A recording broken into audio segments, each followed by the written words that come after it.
Hey, what's up, guys? So Fula here with another video. Shout outs to the whole LDBC.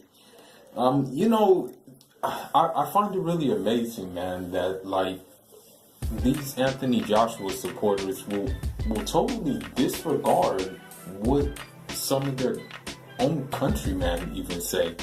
I mean, you have Lennox Lewis, who has exposed AJ's blatant ducking. You have, even up and coming Nigerian cohort, F.A. Ajagba, exposing Anthony Joshua's blatant ducking. But yet these AJ fanboys, man, will swear up and down that it's actually the other person wearing the ducking shoe. That is actually Wilder. That is actually Ortiz. That is actually Fury ducking a fight. But what more proof do you need, man? Like, I mean, if your own countryman is saying it, what do you want? What more do you want? Do you just want to continue to live in fantasy land? Like, seriously, man. And then you come on my channel and then you leave all kinds of these derogatory comments because of the simple fact that I'm using receipts. These aren't my words, these are the words of your own people, man. So I don't know why you don't get mad at me. Hey, don't shoot the messenger, man. That's really what it comes down to. Now I want to talk about some comments that,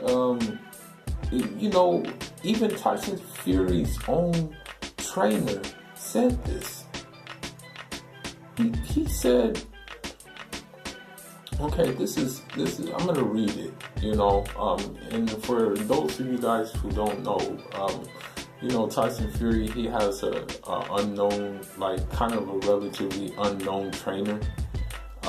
He's new to the scene kind of, but he's kind of like gotten Tyson Fury right, kind of gotten him in like fighting shape basically. So, his name is Ben Davison, and the thing is, before I go on to this whole spill on things, Freddie Roach, man, he is a very, very snakish person, and he was trying to steal Tyson Fury from Ben Davison, man. I mean, you had him on interviews saying that, like, oh yes, Tyson Fury is my fighter. I will train him during the next fight, things like that. I mean, honestly, his intention basically was to, I think what he thought is he was just going to be able to be on the team, be able to wiggle past his trainer, Ben Davison, and just take the top spot, and then have a new guy that he can say, oh, this is my guy. Just the same thing that he did with Pacquiao, Same thing he did with Cotto, man. But the crazy thing is, Cotto lost most of his fights under him, man. But let's go ahead and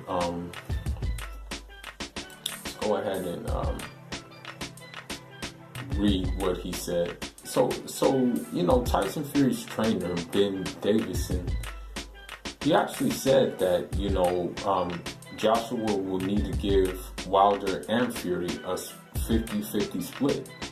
So he didn't only say, he didn't only say, his fighter, but he included Deontay Wilder in this equation as well.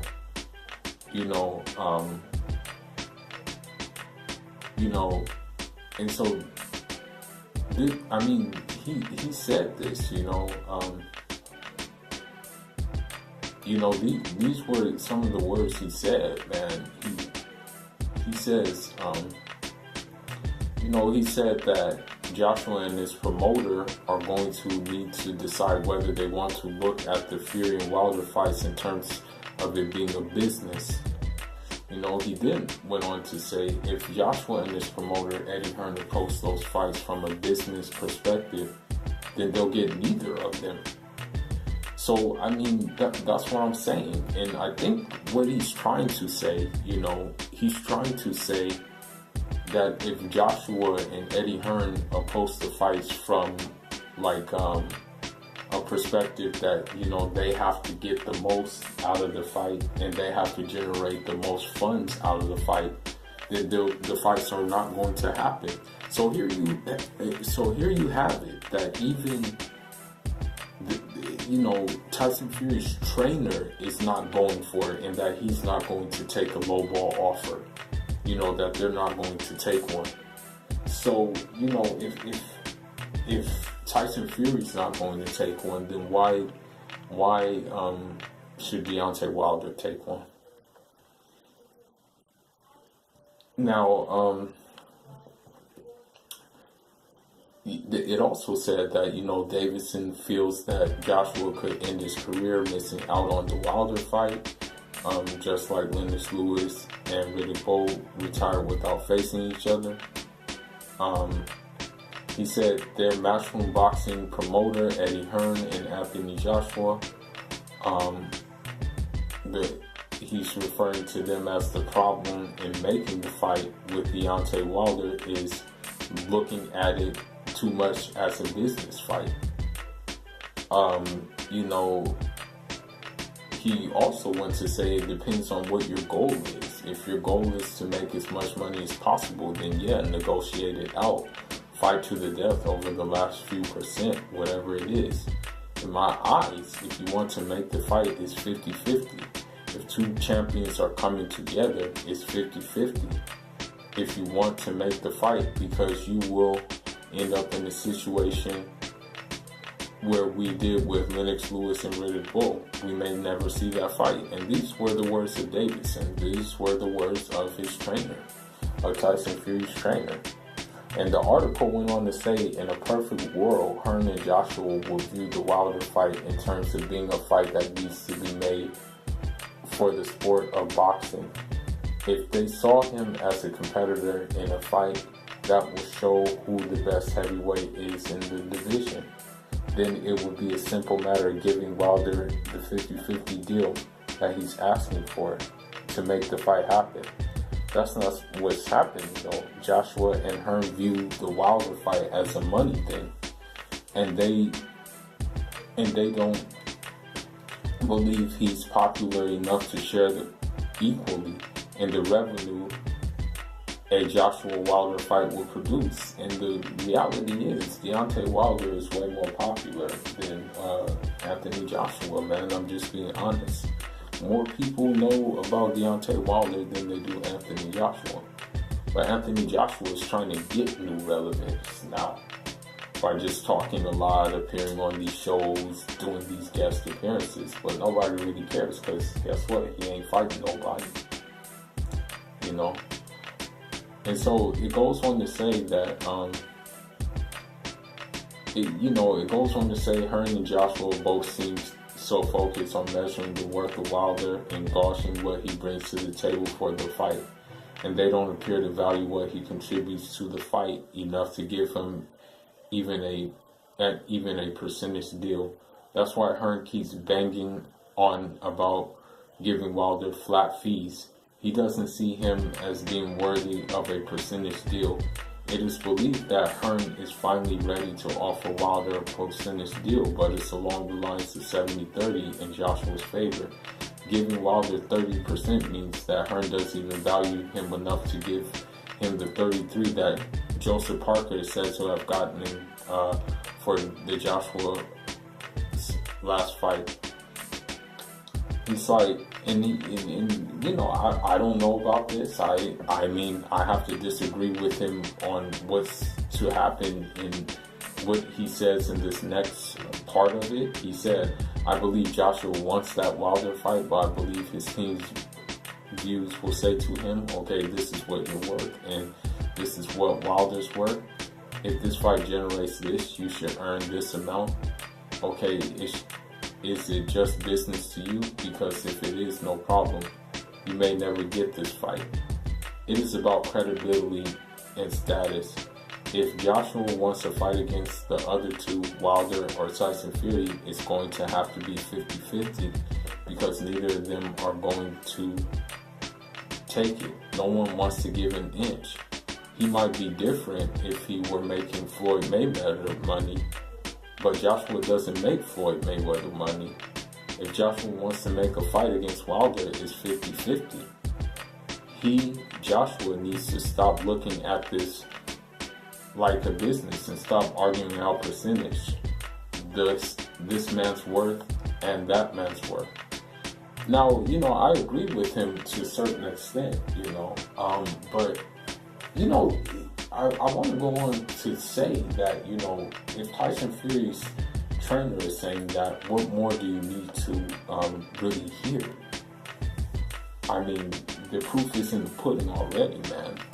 But, I think the deeper thing is that in him saying this, I think he wants to buy some time too, because in another article, he said that,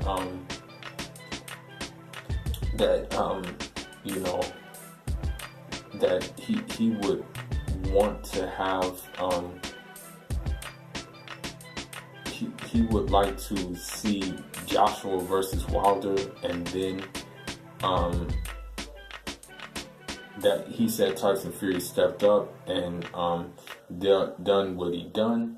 And I think it's time them two step up, and Tyson's there to fight the winner, no problem. So what I think that means is he's just trying to buy time because, again, I'm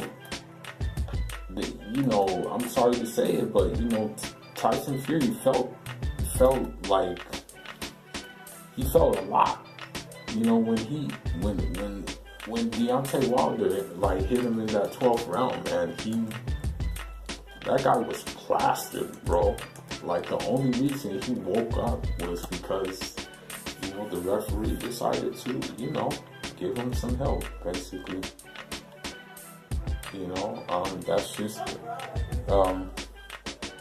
That's just basically what it is,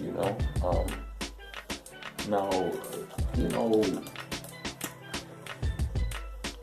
I think at the end of the day, what's going to happen, I know this is what it looks like is going to be the case. I think Joshua's going to fight Dillian White, man. That's what's going to happen. That's what, he wants to happen. This is the guy who, is easy pickings, basically. He already beat him before.